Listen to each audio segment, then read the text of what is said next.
Is it time to start worrying about Georgia Bulldog recruiting? That's what we're talking about in today's video. I've been covering Georgia recruiting since 2014, and the short answer is no.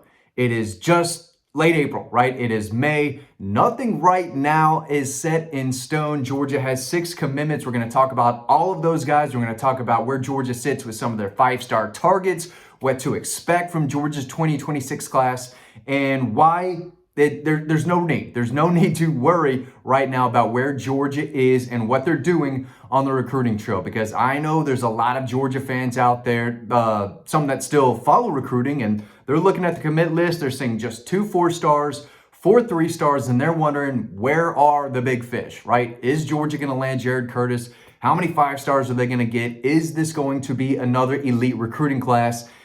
And we say this every April, May, I get those type of questions. You know, is Georgia falling off? Why aren't they landing all these big guys right now? And it's not even the summer yet. This is a marathon. It's not a sprint. And I still expect Georgia to sign a top 5, possibly top 3 recruiting class. Now, it probably won't be on paper as good as it was in 2018 and 19 and 2020, 23, right? But it's still going to be a very, very good class. This staff just didn't forget how to recruit. And with NIL the way it is now, things are different. And it makes things a little tougher for this Georgia staff that have to recruit in a different way. It can't just be all about, hey, come here, be developed better than anywhere else. You can come win a championship. A lot of it is a dollar amount. And in some cases, you know, or a lot of cases really, Georgia's not going to pay top dollar for a lot of their top targets. Other programs will. That's why a lot of other programs that aren't really winning a ton, that's why they're getting some of these 5-stars. And it's a little tougher for Georgia right now, but this is still going to be an outstanding class. So let's go over the current commitments right now. They've got Vance Spafford, number 73 overall prospect in the country, top 10 wide receiver. He's out of California. A lot of other schools still trying to flip him from Georgia. He's one of the fastest wide receivers in the country. He was in town for G-Day, not last weekend, but the week before, right? Taking Georgia's spring game. I think everything is still, you know, solid with his commitment to Georgia, but that's a guy they still need to hold on to. Zechariah Fort, one of the top safeties across the South. He's at IMG Academy, the number 119 overall prospect in the country. He says he's 100% committed, 1,000% committed. And while that sounds great, we've heard that before, right? And the kid still flips, whoever it may be, but we've heard, yeah, I'm 100% committed, blah, blah, blah. They end up flipping. So, you know, what the commit list looks right now does not matter. It does not matter. A lot of these guys took spring visits. They were in town in March and April, and they got the pitch from Georgia, including an NIL pitch, and that could be different in the summer. That's where things really start to heat up. And I'll say this too, you know, there are guys that Georgia will sign that probably don't have an offer yet, right? Guys emerge late in the process. Every year you see it with Georgia and other programs, or a guy has a monster senior season, and at the end of the recruiting cycle, you know, teams like Georgia and others, right, say, okay, we'll give you a chance. There's room in this class. You had an outstanding season. You know, we think you're good enough. Here's an offer. That kid commits, right? We've seen it, right, over the years. But this staff knows how to evaluate talent. That's what it is. So if you trust Kirby Smart and this staff, there's no reason to worry about this class, even though the current commit list right now is not going to excite a lot of Georgia fans. In the summer, things are starting to pick up. They've got Lincoln Keys, who's a 3-star tight end, number 14 tight end overall, number 258 overall in the country. He's fine. You know, it's a high 3-star, low 4-star guy. He's got size. He's got ball skills. We'll see if his ranking improves. Brady Marchese is a 3-star wide receiver at Cartersville who runs really well. He's coming off a big season. Georgia offered him in the winter, got him on board. We'll see if his ranking increases. And again, right now, the rankings don't matter right now. A lot of it's politics. A lot of it is, you know, which guys the top programs are after, because the college coaches know how to evaluate more than the guys putting out these rankings and giving these kids stars, okay? So if Georgia trusts a kid more than one of the other outlets, I would trust the staff more, right? So it's just another way to look at things. Now, you know, rankings do matter. You want to bring in elite talent as much as possible, and a lot of them are the 5-stars and the high 4-stars, right? But at the end of the day, there are a crazy amount of guys who are underranked. They've got 3 stars next to their name that shouldn't be there, right? And for different reasons, that's where they are. But Keelan Jones is a 3-star defensive back that Georgia offered in the winter, was able to get him on board. He's ranked as number 39 safety, number 447 overall. That's not going to excite a lot of Georgia fans, but I expect that ranking to increase. And then Seven Cloud is a JUCO defensive lineman they've known about for years now and feel good about him and his potential. They're going to have to hold on to him, though. He was just at Florida State. So, they've got 6 on board right now. They're still in the mix for some of the best prospects in the country. Jackson Cantwell, number 1 overall player. Georgia did a great job there. I think he's probably leaning towards Missouri. Not great news for Georgia. They still have Jared Curtis on board, number 1 quarterback, number 6 overall. I think Oregon still has that slight lead. He'll be coming off the board in early May, but Georgia would not surprise me. I think they did make up a lot of ground during that mid-March visit. We'll see how that goes. If Jared Curtis jumps on board, I think you'll see a lot of people start to open their eyes a little bit more for the Dogs, especially at wide receiver, even though they have 2 already on the commit list. Tyler Atkinson is the best player in the state of Georgia, number 8 overall, elite linebacker. Georgia's going to have to fight for him. That is not a done deal to Georgia. Ohio State is firmly in the mix. Texas, Oregon, Clemson.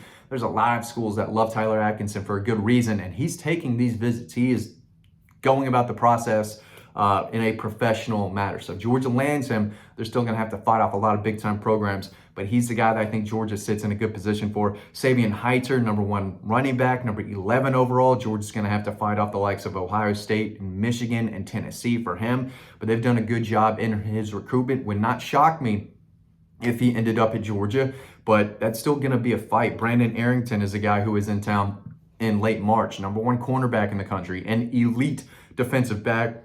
Doesn't feel like Georgia's going to land him, but there's still a guy, a team in the mix at least. Mark Bowman is a tight end that was on campus for G-Day. I think he is not Brock Bowers, but he certainly plays like it. He's got that skill set. I think he will be the best tight end in college football at some point down the road.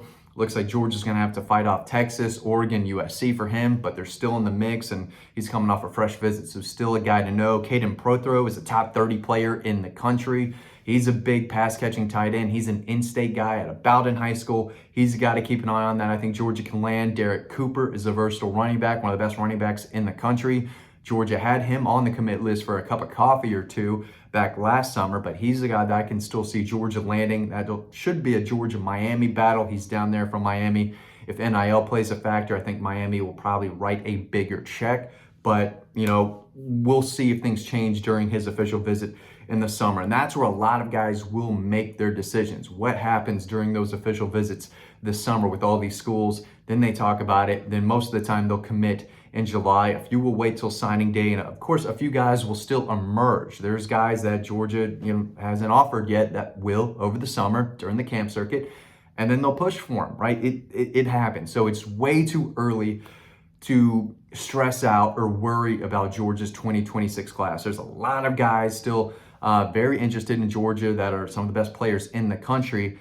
I'm not sure Georgia leads for a ton of them, but there's still a long way to go. Georgia can absolutely move to the top for a lot of these guys, especially if they start to play that NIL game a little bit more. There's a lot of guys that Georgia landed in the last year, 2, 3 years where they didn't offer the biggest NIL deal, and they still were able to land those guys. So we'll see if that happens again. Jeray Edwards is the number 48 prospect in the country, top safety prospect. He was in town 2 weekends ago for G-Day on an official visit. We'll see if things kind of materialize there.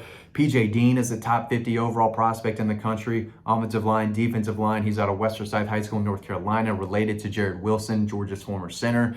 He's a beast, and that guy tore up a camp in Charlotte a couple weeks ago. He is a big-time player, and that's a guy that I think Georgia is probably the team to beat for. Bo Bentley is a quarterback that's high on Georgia. That's Oklahoma, Georgia, LSU for him. If Jared Curtis ends up at Oregon, wouldn't surprise me if Bo Bentley ends up at Georgia. That'd be a big-time get. Ekene Ogboko, one of the top offensive line prospects in the country out of North Carolina. His brother is a defensive lineman at Georgia, so that's an elite offensive lineman, probably offensive tackle, who could also play guard that Georgia's very high on, and he's high on Georgia.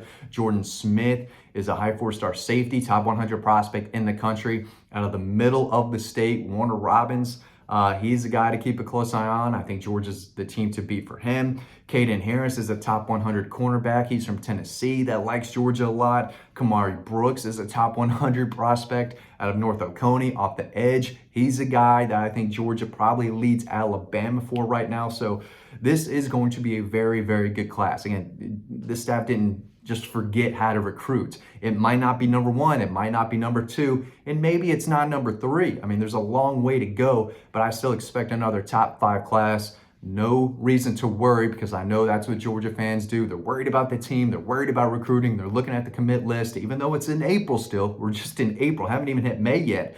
And a lot of Georgia fans are wondering what's going on, when are they gonna start to land some of these best players, top prospects in the country? It's coming. It's coming. Probably more of a June, July, right, when those official visits wrap up, but no need to worry about Georgia's 2026 recruiting class right now. We'll have a lot of insider notes and scoop over the next several weeks heading into the summer, so make sure you are on this channel and make sure you are on Dawg Post for the latest Georgia Bulldog team and recruiting news. Thanks for watching. Hope you learned something. I'll see you over on the website.